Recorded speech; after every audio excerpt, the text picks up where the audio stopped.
Hello, this is Randy Orwin with the University of Washington Information School, and in this tutorial I'm going to show you how to set up two time zones in your Google Calendar.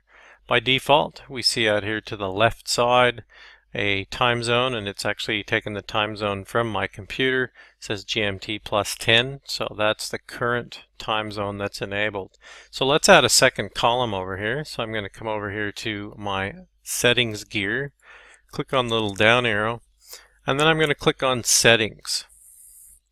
And you'll notice when we come into settings, right here in the third thing down from the top, we have your current time zone setting. So what we want to do is we want to actually set up and show an additional time zone. So I'm just going to click on the show additional time zone, and then I can actually select the time zone I want to show. Now when I click on this time zone, you'll notice that I only have a few time zones.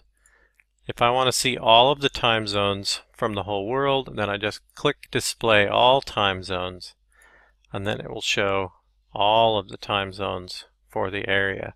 So at this point, my current time zone is listed at Eastern Time in Brisbane. That's where my computer is currently sitting, but I want to select the Pacific time zone, so I find Pacific time zone here,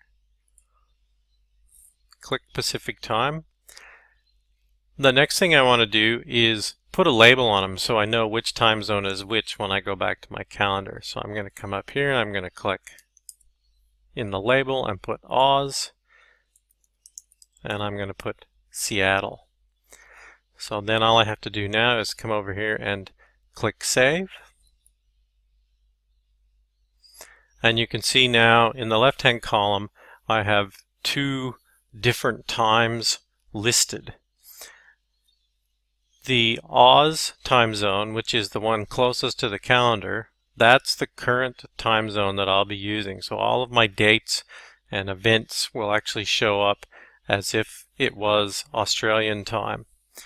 If I want to go and switch it over so that Seattle shows up as my primary calendar, then I go back to my settings link, go to settings, and then there's a little button here that just says swap.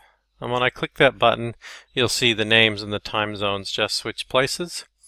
And then I'm just going to come back over here. I'm going to click Save. And now we have Seattle as the primary time zone. So it's just as easy as that. Please let me know if you have any questions.